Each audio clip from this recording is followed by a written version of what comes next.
Commander Sarah Mitchell adjusted her scope one final time as the morning sun crept over the Afghan mountains.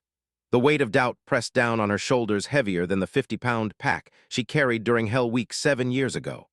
Around her, the other members of SEAL Team 6 exchanged glances that spoke louder than words. She could read their expressions like a tactical manual she'd memorized by heart. The mission briefing had been brutal, not because of the enemy positions or the impossible terrain, but because of the silence that followed when Admiral Harrison announced she would be leading the operation. 12 years of flawless service, countless successful missions, and a sniper record that made seasoned marksmen shake their heads in disbelief. Yet the room still fell quiet when her name was called. "Ma'am, with respect, are you sure about this assignment?" Lieutenant Commander Jackson had asked, his voice carefully neutral but his meaning crystal clear. Jackson was a good soldier, one of the best she'd served with, but even he couldn't hide his reservations about following a woman into what everyone knew would be a suicide mission. Sarah had stood at the front of the briefing room, looking out at faces she'd trained with, bled with, and saved more times than she could count. Some showed open skepticism, others barely concealed resentment, and a few displayed the kind of protective concern that somehow felt more insulting than outright hostility. They saw her as their little sister who'd wandered into the wrong profession, not as the sniper who'd pulled their asses out of the fire in Fallujah, Kandahar, and a dozen other places where bullets flew like angry hornets. The target was a Taliban stronghold built into the side of a mountain like a medieval fortress. Intelligence reports indicated at least 40 enemy fighters, including several high-value targets who'd been planning attacks on American installations. The approach required a 3-day march through some of the most dangerous terrain in Afghanistan, followed by a precision strike that would need to happen fast and clean. One mistake, one missed shot, one moment of hesitation, and the entire team would be overrun within minutes. "The shot sequences will be critical," Sarah had explained to her team during the final briefing. "We'll have maybe 5 minutes from first contact before their entire network responds. Every target needs to be neutralized with surgical precision, or we'll be fighting our way out against overwhelming odds." Staff Sergeant Rodriguez, her spotter for the past 3 years, nodded grimly. Unlike the others, Rodriguez had absolute faith in her abilities. He'd seen her make impossible shots under impossible conditions. He'd watched her put a bullet through a terrorist's head at 800 yards while under heavy machine gun fire. He knew what the others were about to learn. The doubt wasn't new. It had followed her from the moment she walked into basic underwater demolition training as one of only 3 women in a class of 200 men. The instructors had been waiting for her to quit from day one. Hell Week was designed to break even the strongest candidates, and many assumed that a woman, regardless of her qualifications, simply couldn't endure the physical and mental torture that forged Navy SEALs. They'd been wrong about Hell Week, just as they were wrong now. During those 7 days of continuous training with less than 4 hours of sleep total, Sarah had watched men twice her size collapse from exhaustion and hypothermia. She'd carried wounded teammates through surf so cold it turned their lips blue and their hands into useless claws. When the instructors ordered the class to link arms and march into the Pacific Ocean until the water reached their necks, then stand there for 30 minutes while the waves crashed over their heads, she'd been the one encouraging the men on either side of her to hold on. The physical standards had been brutal but manageable. The mental warfare was where the instructors had tried to break her. They'd questioned her motivation, her commitment, her right to be there. They'd suggested she was taking a spot that belonged to a man who might someday save American lives. They'd implied that her presence was a distraction that would get people killed. She'd endured it all with the same steady focus she now brought to her rifle scope. Every taunt, every suggestion that she should quit, every reminder that she was different, had been absorbed and converted into fuel for the fire that burned inside her chest. The same fire that had driven her to outshoot every sniper in her class, graduate 3rd overall in one of the most demanding training programs in the world, and earn the respect of men who'd initially seen her as nothing more than a political statement. But respect, she'd learned, was temporary. It had to be earned again with every mission, every decision, every shot. The moment she showed weakness, the moment she made a mistake, the whispers would start again. The looks would return. The doubt would creep back into the eyes of men she'd bled beside. Now lying in the pre-dawn darkness on a rocky outcrop overlooking the Taliban stronghold, Sarah could feel that familiar weight of expectation pressing down on her. Through her scope, she could see the enemy positions scattered across the mountainside like a complex puzzle waiting to be solved. Guard towers, machine gun nests, patrol routes, and communication stations all needed to be identified and prioritized. The mission parameters were simple in concept, but devastatingly complex in execution. Her team needed to eliminate the leadership structure and communication capabilities of the entire compound within a 5-minute window. After that, enemy reinforcements would begin arriving from nearby positions, turning what should be a precision strike into a protracted battle that would likely end with American casualties. Rodriguez settled in beside her, his binoculars scanning the target area with methodical precision. "Count 12 visible sentries," he whispered into his throat microphone. "Machine gun positions at coordinates Alpha 7 and Charlie 3. Communication array on the main building rooftop." Sarah nodded, her mind automatically calculating distances, wind speed, target priorities, and shot sequences. This was the moment when all the doubt, all the questioning, all the sideways glances would either be vindicated or proven irrelevant. Her team was counting on her to deliver exactly what she'd promised in the briefing room: surgical precision under impossible circumstances. The radio crackled softly in her ear. "Overwatch, this is base. Mission is green light. Repeat, mission is green light." Around her, she could feel the subtle shift in her team's energy. Jackson and the others were moving into position, their own doubts temporarily set aside by the immediate demands of combat. Whatever reservations they had about her leadership would have to wait until the bullets stopped flying and the mission was complete. Sarah's breathing slowed and deepened, entering the meditative state that had made her one of the deadliest snipers in the Navy. Her heartbeat became a steady rhythm that she could time her shots around. The chaos of doubt and expectation faded into background noise as her entire world condensed to the view through her scope and the targets that needed to be eliminated. The first shot would set the tone for everything that followed. Miss, and the doubt would be confirmed. Hit, and she'd have bought herself credibility for exactly as long as it took to line up the second shot. There was no room for error, no margin for hesitation, no allowance for anything less than perfection. Through her scope, she could see the first target emerging from a guard tower, an AK-47 slung casually across his shoulder as he began his morning patrol. He had no idea that 700 yards away, a woman he'd probably never imagined in his worst nightmares was calculating the exact angle and windage needed to end his life. "First target acquired," she whispered into her radio. "Initiating engagement sequence." The weight of her rifle felt familiar and comforting against her shoulder. The trigger, worn smooth by thousands of practice rounds, waited under her finger like a faithful friend. Everything she'd trained for, everything she'd endured, everything she'd proven and reproven over 12 years of service had led to this moment. The Taliban fighters below continued their routine patrols, unaware that their morning was about to become a precisely choreographed demonstration of why underestimating Commander Sarah Mitchell had always been a fatal mistake. Her reputation had been built one perfect shot at a time, and today would add another chapter to a legacy written in the language that mattered most in her profession: results. The sun climbed higher over the mountains, casting long shadows across the rocky terrain that would provide perfect concealment for what was about to unfold. Sarah's finger found the trigger, her breathing steadied to the rhythm she'd practiced 10,000 times, and the doubt that had followed her throughout her career prepared to meet the answer it had been waiting for. In 5 minutes, 12 enemies would be dead, and the whispers about the female SEAL sniper commander would change forever. But first, she had to make the shots that would define not just this mission, but the trajectory of every woman who would follow in her footsteps. The radio crackled one final time. "All units stand by for engagement." Sarah Mitchell smiled grimly behind her scope. The talking was over. Now it was time to let her rifle do the speaking.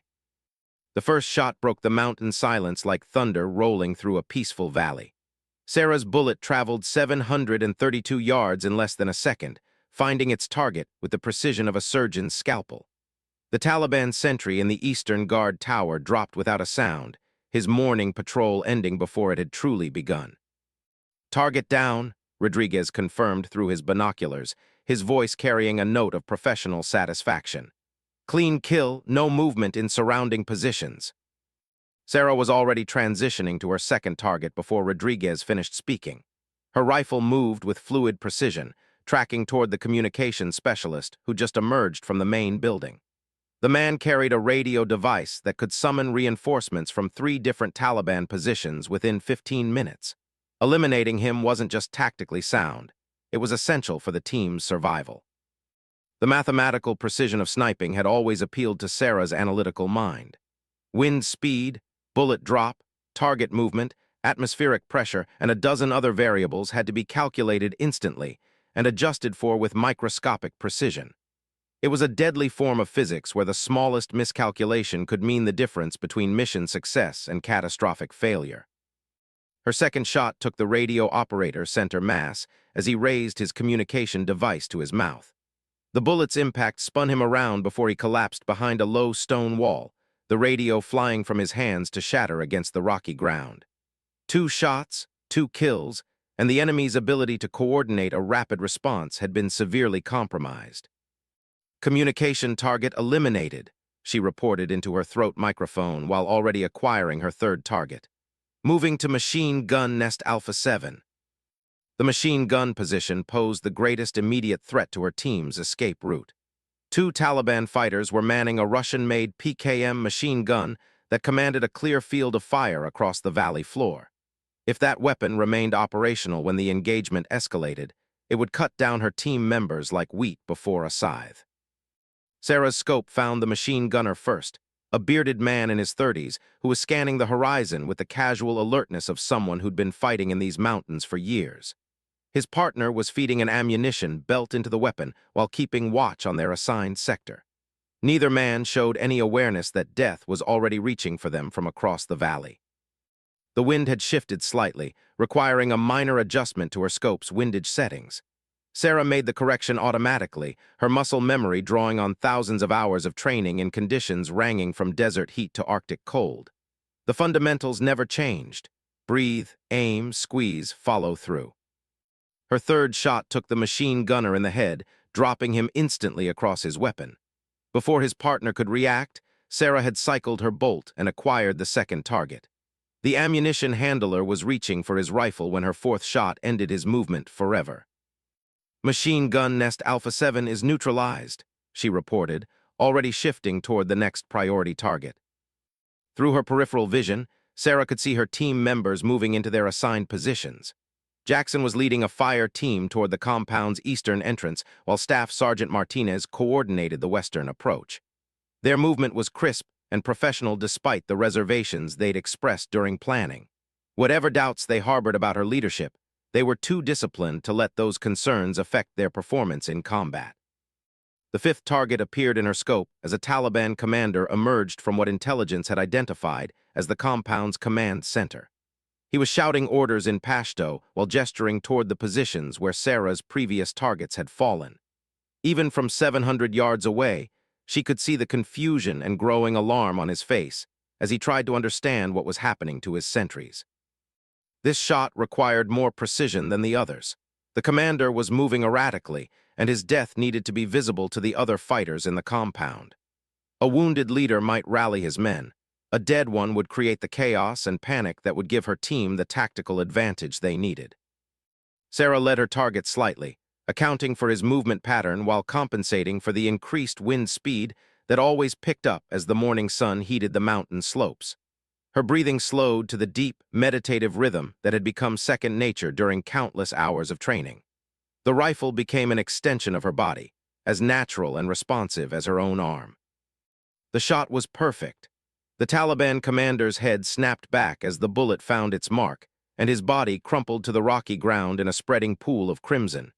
His death was immediately visible to fighters throughout the compound, and Sarah could see the first signs of panic beginning to spread through the enemy ranks. "Command element eliminated," she reported while acquiring her sixth target. "Enemy coordination is breaking down." The machine gun position at Charlie 3 had just become active, its crew finally realizing they were under attack. Sarah could see 2 fighters scrambling to bring their weapon to bear on what they assumed were attacking forces approaching from the valley floor. They had no idea that death was coming from a completely different direction.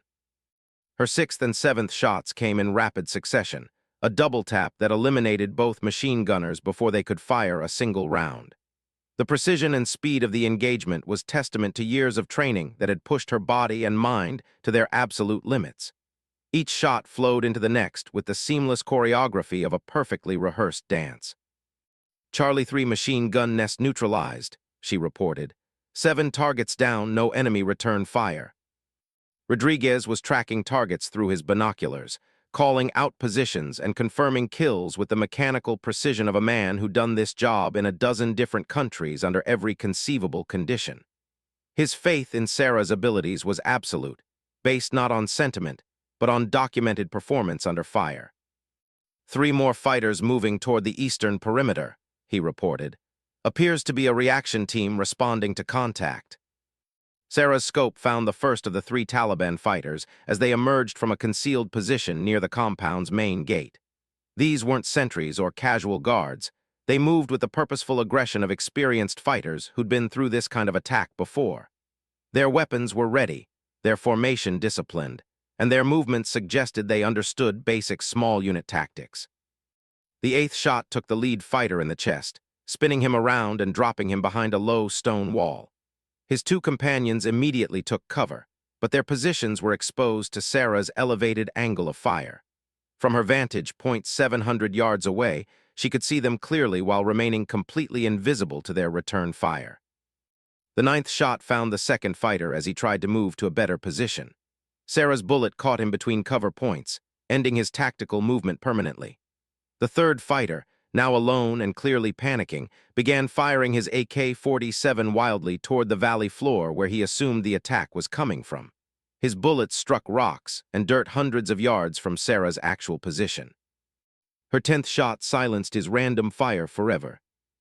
Eastern reaction team eliminated, Sarah reported into her radio. 10 targets down, compound security is collapsing. The speed and precision of the engagement was beginning to have a psychological effect on the remaining Taliban fighters. Sarah could see them moving erratically, some seeking cover while others appeared to be arguing about their response. The systematic elimination of their leadership and security positions had created exactly the kind of chaos that her team's assault plan had been designed to exploit. Jackson's voice crackled through her radio. Overwatch, this is Alpha Team. We're seeing significant disorganization in enemy positions. Whatever you're doing up there, keep it up. Sarah allowed herself a grim smile while acquiring her 11th target. The skeptical looks and whispered doubts were being answered one perfect shot at a time. Her rifle had become the most persuasive argument in her arsenal, speaking a language that every soldier understood regardless of their personal prejudices. The 11th target was a sniper who'd finally figured out the general direction of Sarah's fire. He was setting up his own rifle on a rooftop position that would give him a decent field of fire toward her hiding spot. Sarah watched him through her scope as he made the classic mistake of taking too long to set up his shot. Precision was important, but in a firefight, speed often mattered more than perfection. Her 11th shot took him before he could even acquire a target. The bullet's impact knocked him backward off the rooftop, his rifle clattering down the rocky slope like discarded scrap metal. Enemy sniper eliminated, she reported while searching for her final target. The 12th and final target appeared in her scope as a Taliban fighter emerged from the compound's main building, apparently trying to coordinate some kind of organized resistance. He was older than the others, probably a senior commander or advisor, and he moved with the confidence of someone accustomed to command authority. Sarah took her time with this shot, knowing it would be the final punctuation mark on a demonstration that would be remembered and discussed for years to come. The range was slightly longer than her previous targets, and the wind had continued to shift with the rising sun. Every variable had to be perfect. Her breathing slowed to the familiar rhythm, her heartbeat became a steady metronome, and her entire world condensed to the crosshairs centered on the enemy commander's chest. The shot felt perfect from the moment she began her trigger squeeze, smooth, controlled, inevitable. The 12th target dropped like a stone. All targets eliminated, Sarah reported into her radio, her voice steady and professional. 12 confirmed kills, compound security is completely neutralized. Alpha and Bravo teams are clear to advance. Rodriguez lowered his binoculars and turned to look at her with an expression of professional admiration. 12 shots, 12 kills, 5 minutes and 30 seconds, he said quietly. I've never seen anything like that.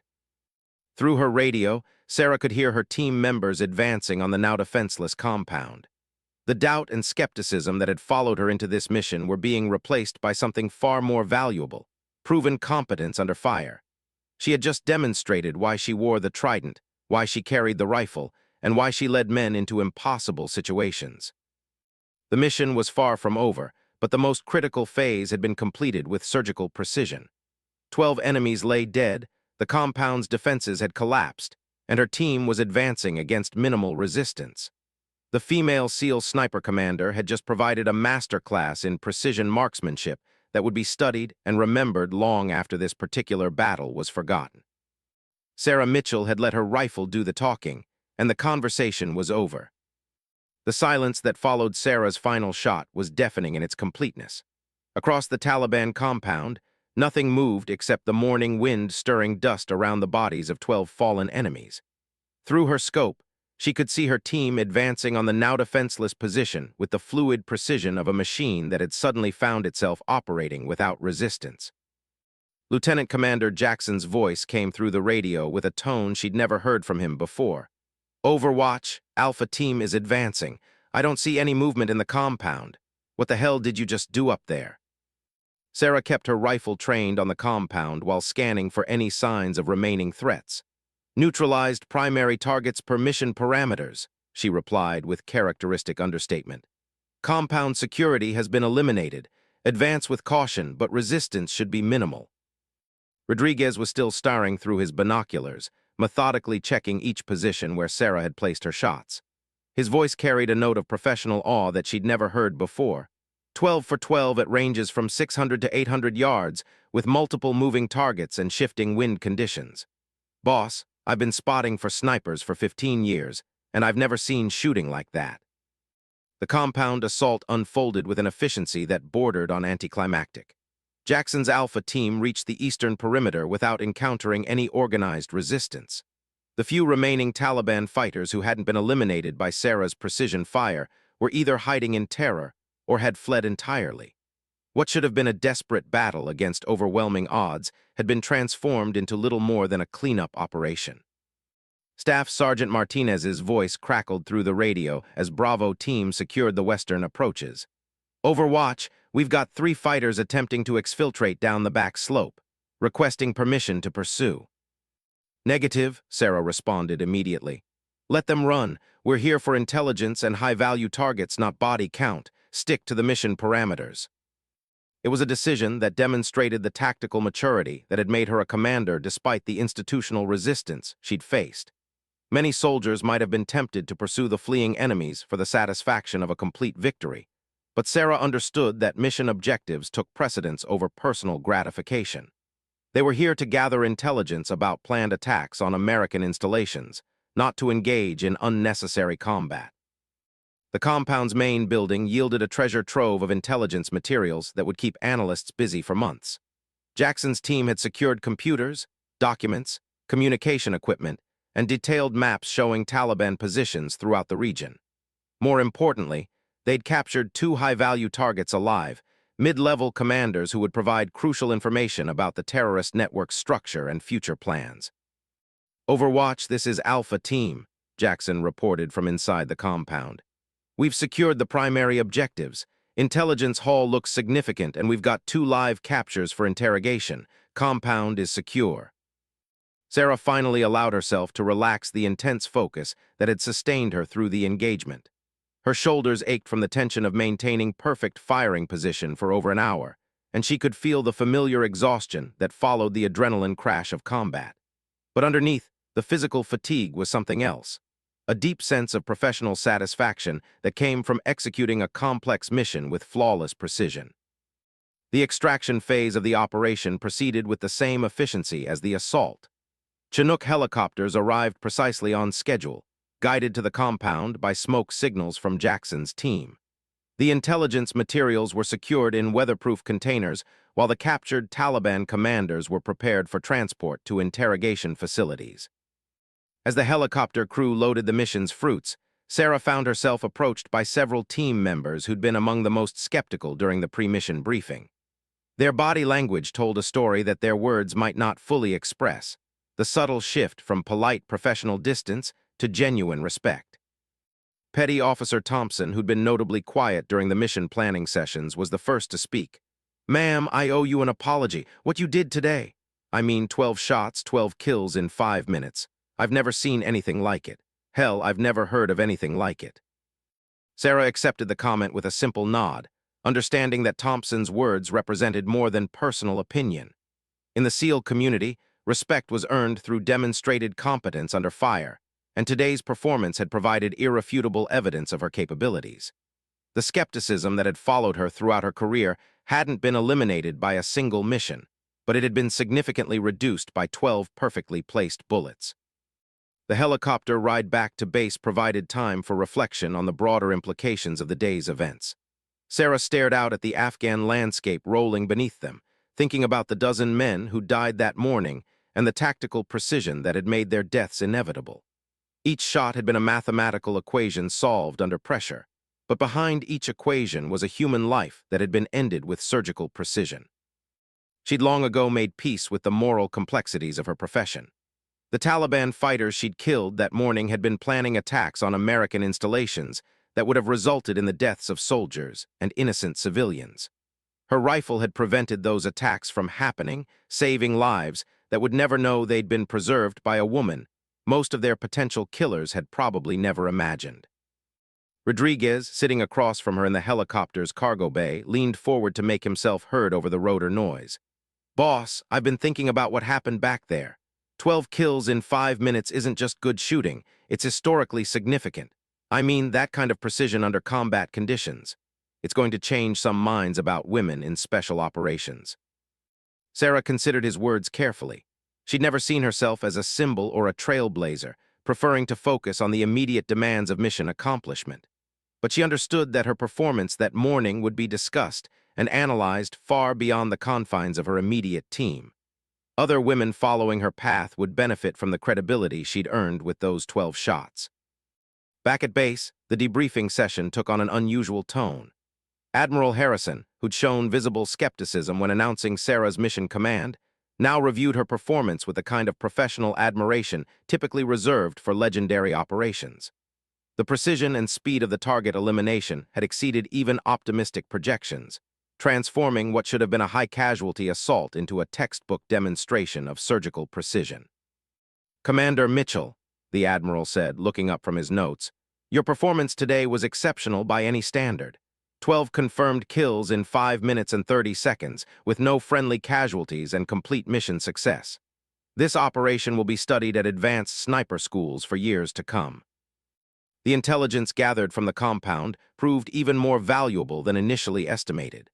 The captured documents revealed detailed plans for coordinated attacks on 3 different American installations, including timetables, personnel assignments, and equipment requirements.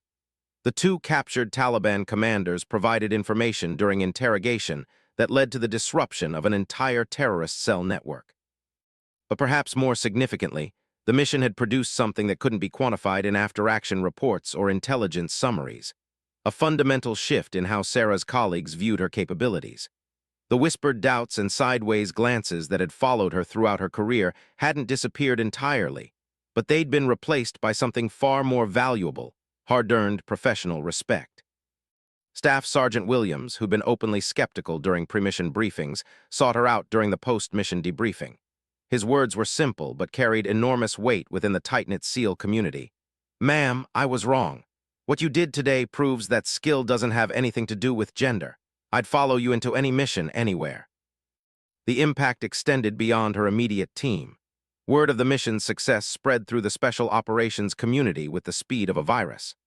12 kills in 5 minutes by a female sniper commander became the kind of story that got told and retold, each repetition adding to the legend while cementing Sarah's reputation as one of the most capable snipers in the military. Training officers at sniper schools began incorporating video analysis of the engagement into their curriculum. The precision, speed, and tactical decision-making demonstrated during the mission became textbook examples of how to conduct precision operations under extreme pressure. Sarah's performance had provided a masterclass that would influence sniper training for generations. The psychological impact on enemy forces was equally significant.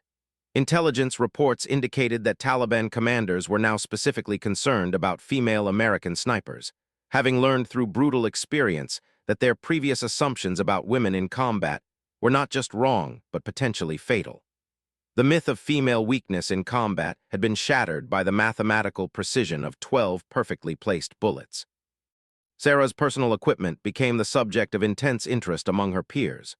Her rifle, scope settings, ammunition selection, and even her breathing techniques were analyzed and discussed by snipers throughout the military.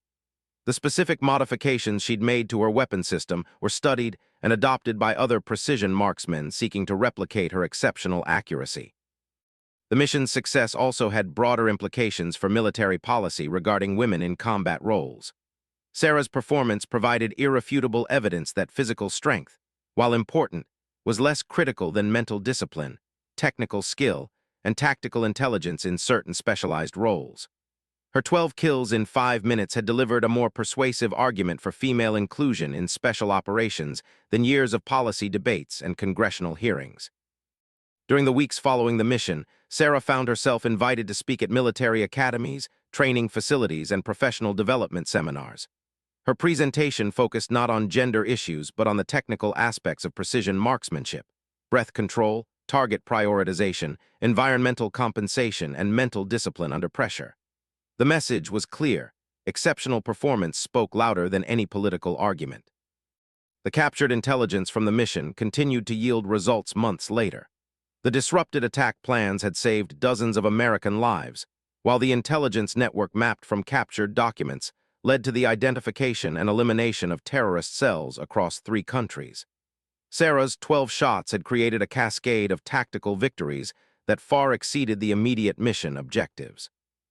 But perhaps the most significant outcome was the change in attitudes within the special operations community. The doubt and skepticism that had followed Sarah throughout her career were replaced by something far more valuable: unquestioned professional respect based on demonstrated competence under fire. She had proven that excellence in special operations was determined by skill, courage, and mental toughness rather than gender. The female SEAL sniper commander had spoken with her rifle, and the conversation had changed everything. 6 months after the mission that redefined perceptions of women in special operations, Commander Sarah Mitchell stood before a classroom of advanced sniper students at the Navy Special Warfare Training Center. The faces looking back at her were different from the skeptical expressions she'd encountered throughout most of her career.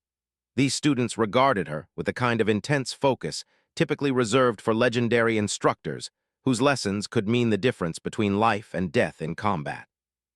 Precision marksmanship under combat conditions requires more than technical skill, Sarah began, her voice carrying the authority of someone who'd proven every point she was about to make.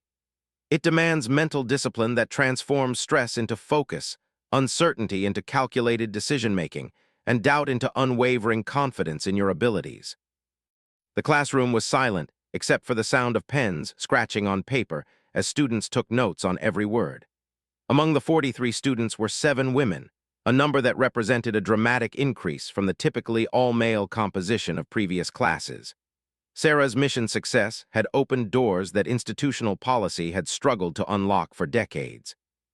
The official after-action report from the Afghanistan operation had become required reading at military academies worldwide. Titled Precision Fire Under Combat Conditions, Case Study in Tactical Excellence, the document provided a detailed analysis of how 12 perfectly placed shots had transformed an impossible mission into a textbook example of special operations success. Military strategists studied the engagement not as an anomaly, but as a new standard for precision operations. Lieutenant Colonel Barnes, the school's commandant, had initially resisted including the mission in the curriculum.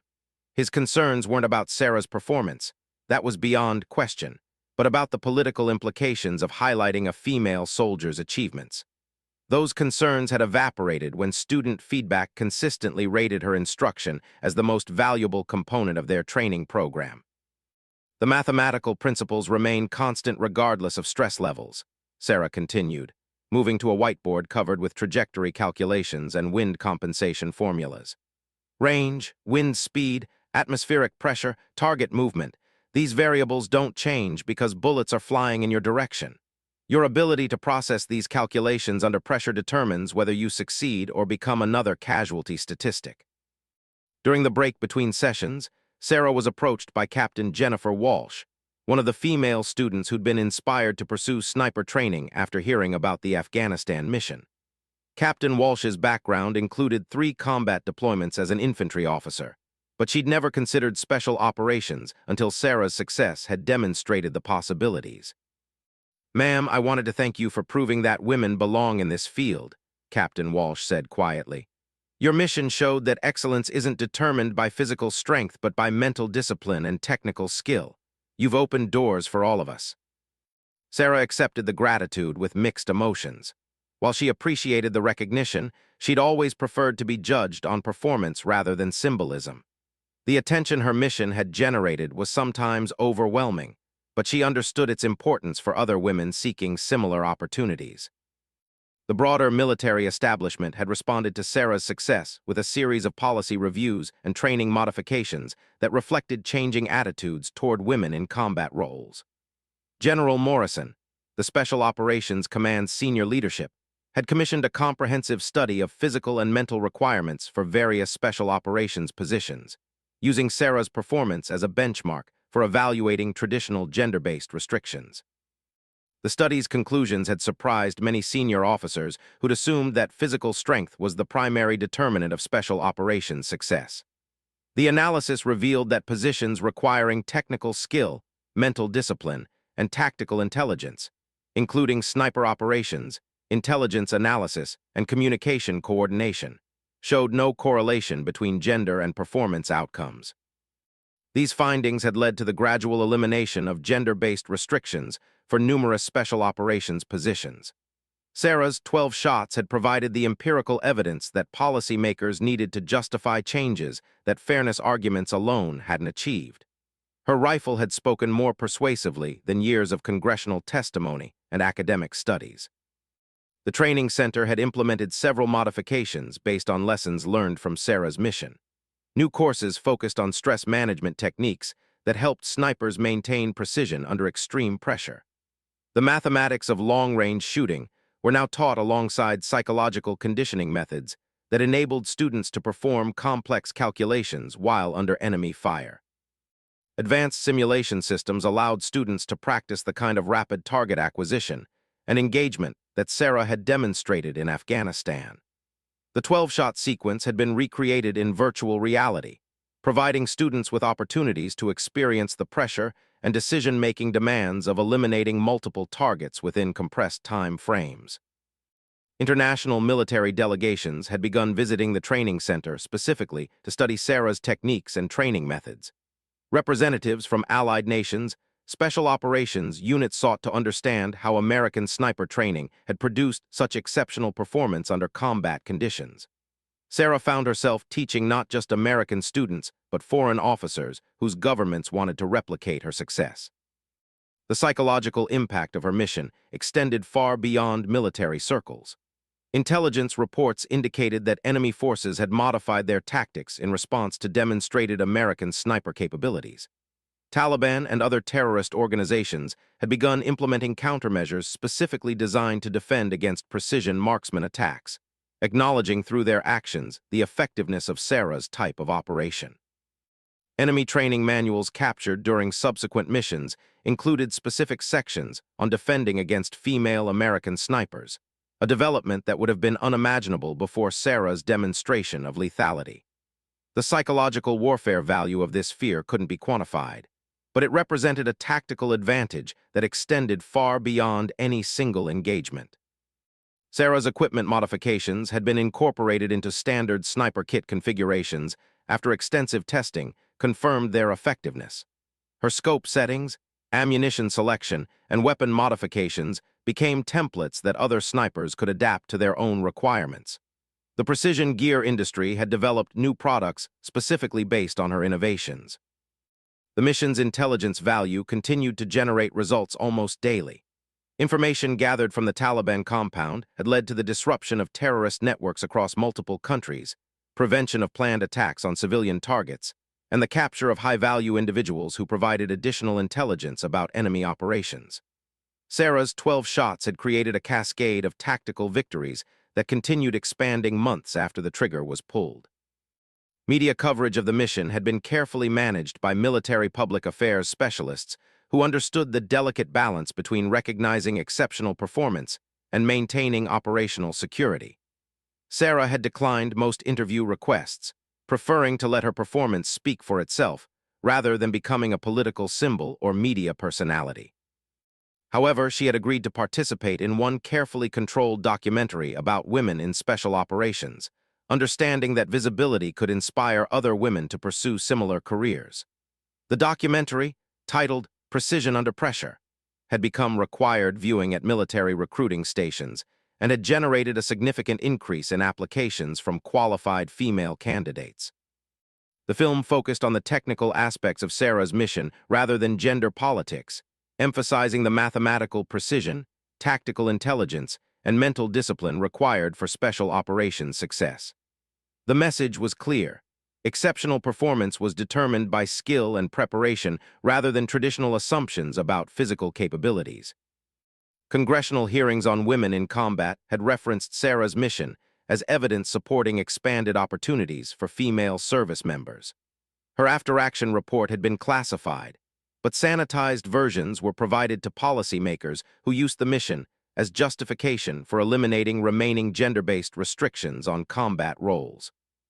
Senator Patricia Harrison, chairwoman of the Armed Services Committee's Subcommittee on Personnel, had specifically cited Sarah's performance during hearings on military personnel policy. When we have empirical evidence of exceptional performance under the most demanding combat conditions, traditional assumptions about gender-based limitations become not just outdated but counterproductive to military effectiveness. The training center had established the Sarah Mitchell Excellence Award, recognizing the highest-performing sniper student in each graduating class regardless of gender. The award criteria emphasized not just marksmanship accuracy, but also tactical decision-making, stress management, and leadership potential, the complete package of skills that Sarah had demonstrated during her career-defining mission. Recipients of the award were invited to attend an annual symposium where they could learn directly from Sarah about advanced techniques and tactical applications of precision marksmanship. These sessions had become highly sought-after opportunities that attracted the most motivated and capable students from each class. The psychological counseling program for special operations personnel had been expanded based on insights gained from studying Sarah's mental preparation techniques. Military psychologists had identified specific cognitive strategies that enabled her to maintain precision under extreme stress, and these methods were now being taught to all special operations candidates. Dr. Rebecca Foster, the lead psychologist studying Sarah's performance, had published several academic papers on stress management in combat situations. Commander Mitchell's ability to maintain mathematical precision while under enemy fire represents a masterclass in psychological conditioning. Her techniques for converting stress into focus provide a template for training programs across the entire special operations community. The ripple effects of the mission continued expanding in unexpected directions. Police departments had begun sending their SWAT snipers to military training programs that incorporated Sarah's techniques. Emergency response teams wanted to learn the stress management and precision shooting methods that had proven effective under the most extreme combat conditions. International law enforcement agencies had requested access to training materials based on Sarah's mission, recognizing that her techniques for rapid target acquisition and engagement could be adapted for hostage rescue and counterterrorism operations. The precision and speed she demonstrated had applications far beyond military combat situations. Sarah's former teammates had become highly sought-after instructors and consultants, their association with the mission providing credibility that opened doors throughout the special operations community. Rodriguez had been promoted to Master Chief and was now leading the training center's advanced spotting and target identification program. Lieutenant Commander Jackson had been selected for command of his own SEAL team, partly based on his performance during the Afghanistan mission. His initial skepticism about female leadership had been completely transformed by witnessing Sarah's capabilities under fire, and he'd become an advocate for expanded opportunities for women in special operations roles. The compound assault techniques used during the mission had been incorporated into standard special operations training, with particular emphasis on how precision sniper fire could be coordinated with ground assault elements to achieve overwhelming tactical advantage. The mission had become a textbook example of how different special operations capabilities could be integrated for maximum effectiveness. Military historians had begun comparing Sarah's mission to legendary sniper engagements throughout history, noting that the combination of precision, speed, and tactical impact placed her performance among the most significant individual combat achievements in modern warfare. Academic papers analyzed the mission from strategic, tactical, and psychological perspectives. The female SEAL sniper commander had not only changed perceptions about women in combat, she had redefined standards of excellence for all special operations personnel, regardless of gender. 2 years after 12 perfectly placed bullets changed the trajectory of her career and countless others who would follow. Commander Sarah Mitchell stood on the observation deck of the USS Freedom, watching young sailors conduct precision shooting drills in the ship's training facility. The evolution of military attitudes toward women in combat roles had accelerated beyond even the most optimistic projections, and Sarah found herself at the center of changes that extended far beyond her original mission parameters. The morning briefing had included updates on 14 active operations being conducted by teams that included female snipers and special operations personnel. Each mission represented a tactical capability that might not have existed without the credibility Sarah had earned with her rifle in the mountains of Afghanistan. The institutional resistance that had once seemed insurmountable had been eroded by the undeniable mathematics of demonstrated competence under fire. Captain Rodriguez, now her second-in-command at the Naval Special Warfare Development Group, joined her on the observation deck with a tablet containing the latest training statistics. "Boss, you should see these numbers," he said, unable to suppress a grin. "Female applicant rates for sniper training have increased by 400% over the past 18 months. Pass rates are actually higher than the male average." Sarah reviewed the data with professional interest, noting that the women entering sniper training were arriving with preparation levels that exceeded traditional standards. Her mission had attracted not just more female candidates, but better qualified ones who understood exactly what they needed to accomplish to succeed in an environment that demanded perfection. The selection process for special operations training had been modified to emphasize mental discipline and technical skill alongside traditional physical requirements. Sarah had worked with Training Command to develop psychological evaluation methods that identified candidates capable of maintaining precision under extreme stress, regardless of their gender or physical characteristics. "The interesting thing," Rodriguez continued, "is that the overall quality of candidates has improved across the board. Having women in the program seems to be raising everyone's game. Competition for spots is fiercer, preparation is more thorough, and the graduates are coming out better trained than ever." Sarah nodded, understanding that her mission's impact had created a positive feedback loop throughout the special operations community. Higher standards attracted better candidates, which produced superior graduates, which enhanced mission effectiveness, which justified continued expansion of opportunities. Her 12 shots had started a chain reaction that continued accelerating. The development group's mission had expanded significantly since Sarah's assignment to lead advanced training programs. What had begun as a single exceptional mission had evolved into a comprehensive research and development effort focused on maximizing human performance under combat conditions. Sarah found herself at the center of innovations that would define special operations for decades to come. Dr. Jennifer Park, the team's lead performance psychologist, had spent months studying Sarah's stress management techniques and mental preparation methods. The resulting training protocols were now being implemented across all special operations branches, with measurable improvements in candidate success rates and operational performance. "Commander, your breathing techniques and focus methods have become the foundation for our entire psychological conditioning program," Dr. Park explained during their weekly review meeting. We've been able to replicate your stress-to-focus conversion process and teach it to other candidates. The applications extend far beyond sniper training. The psychological conditioning program had attracted attention from civilian organizations seeking to improve performance under pressure. Emergency room doctors, air traffic controllers, and crisis response teams had all requested access to training methods originally developed for special operations snipers. Sarah's techniques for maintaining precision under stress had broader applications than anyone had initially realized. International military partnerships had expanded dramatically as allied nations sought to incorporate American training methods into their own special operations programs.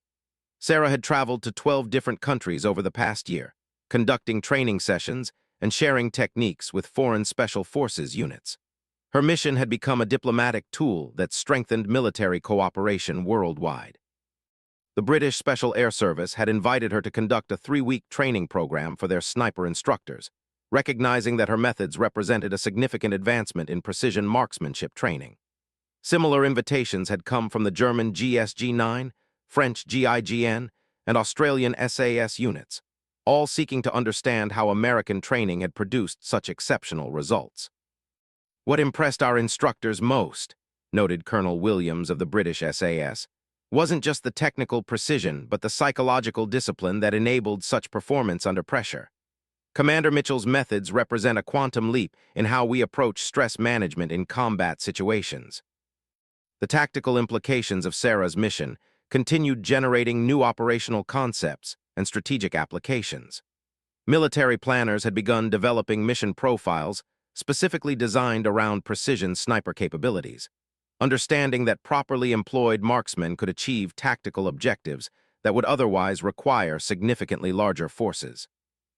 Recent operations in Syria and Iraq had demonstrated the strategic value of precision engagement capabilities.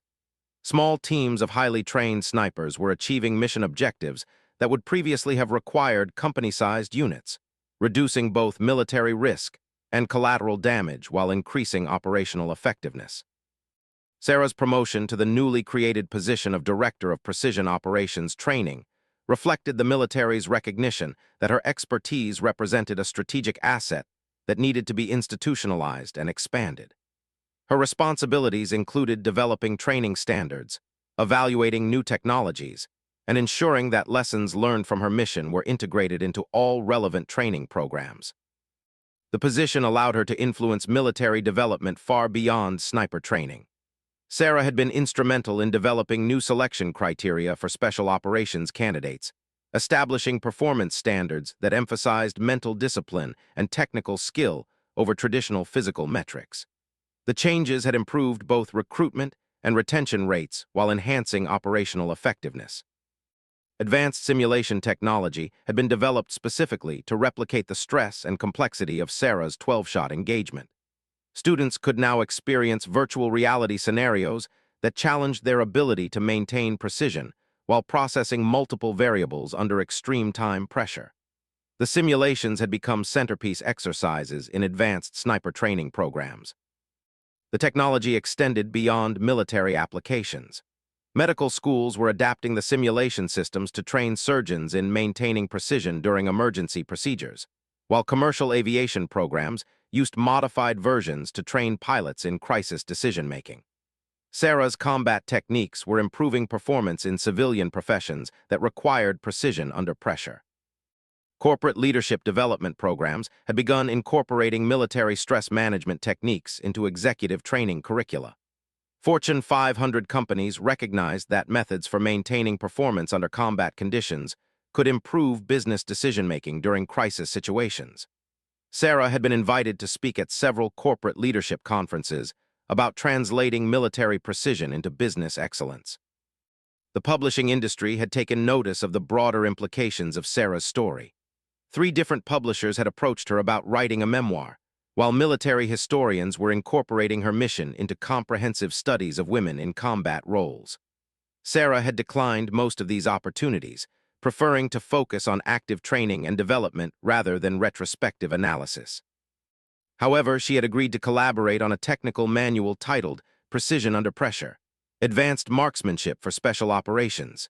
which had become required reading at military training facilities worldwide. The book focused on technical skills and psychological conditioning rather than personal narrative, reflecting Sarah's preference for practical application over symbolic recognition. Educational institutions had begun developing academic programs that incorporated lessons learned from Sarah's mission. The military psychology program at Georgetown University now included courses on stress management and precision performance that drew directly from her techniques. Similar programs had been established at West Point, Annapolis, and the Air Force Academy. The research applications extended into medical and psychological fields that had no direct military connection. Neuroscientists were studying Sarah's brain activity during simulated stress situations to understand how mental conditioning could override natural stress responses. The research had potential applications for treating anxiety disorders and improving performance in high-pressure civilian professions. Children's educational programs had begun incorporating modified versions of Sarah's focus techniques into curricula designed to help students maintain concentration during standardized testing. Elementary schools reported improved test performance when students learned breathing and visualization methods adapted from military training protocols. The long-term cultural impact of Sarah's mission extended far beyond military circles. Sociological researchers were documenting changes in attitudes toward women in traditionally male-dominated professions, noting that empirical demonstrations of competence were more effective than political arguments in changing institutional cultures. Sarah's former teammates had dispersed throughout the special operations community, carrying with them transformed attitudes about female capabilities in combat roles. Their personal witness to her performance under fire had created a network of advocates who spoke with the credibility of direct experience rather than theoretical knowledge. Master Chief Rodriguez had been selected to establish a new advanced sniper training facility specifically designed around lessons learned from Sarah's mission. The facility would serve as a center of excellence for precision marksmanship training, incorporating the most advanced simulation technology and psychological conditioning methods available. Lieutenant Commander Jackson had successfully completed 2 additional deployments as a team leader, both of which included female special operations personnel. His transformation from skeptic to advocate had been complete, and he now actively recruited qualified women for his teams, understanding that diversity in capabilities enhanced rather than diminished operational effectiveness. The ripple effects continued expanding in directions that Sarah could never have anticipated when she squeezed the trigger on her first shot that morning in Afghanistan. Military medical research had discovered that women's naturally lower heart rates and different stress responses actually provided advantages in certain high-pressure situations, leading to research programs focused on optimizing these physiological differences. Intelligence analysis had benefited significantly from increased female participation in special operations, with studies indicating that mixed-gender teams produced more accurate threat assessments and tactical planning than homogeneous units. Sarah's mission had opened doors to capabilities that enhanced effectiveness across the entire special operations spectrum. Standing on the observation deck watching the next generation of snipers train with techniques she'd helped develop, Sarah reflected on the unexpected trajectory her career had taken. She'd never intended to become a symbol or pioneer. Her focus had always been on mission accomplishment and professional excellence. But she'd learned that exceptional performance under extreme conditions inevitably carried implications beyond immediate tactical objectives. The young sailors conducting drills below included 7 women whose presence in the training program could be traced directly to opportunities created by Sarah's demonstration of capability under fire.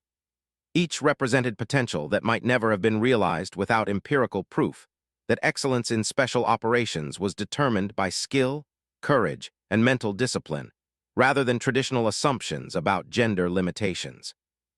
As she watched them train with the same precision and dedication that had defined her own career, Sarah understood that her most significant achievement wasn't the 12 shots that had eliminated enemy targets in 5 minutes. It was the systemic change those shots had initiated, the expansion of opportunities, the elevation of standards, and the recognition that military effectiveness was enhanced rather than diminished by utilizing all available talent regardless of traditional limitations. The female SEAL sniper commander had fired 12 shots that struck down enemies and struck down barriers with equal precision. The conversation her rifle had started was continuing to resonate throughout the military and beyond, creating opportunities for future generations that would extend far beyond anything she could have imagined when she first picked up a rifle and decided to see how precise she could become under pressure. The mission was complete, but its impact was just beginning.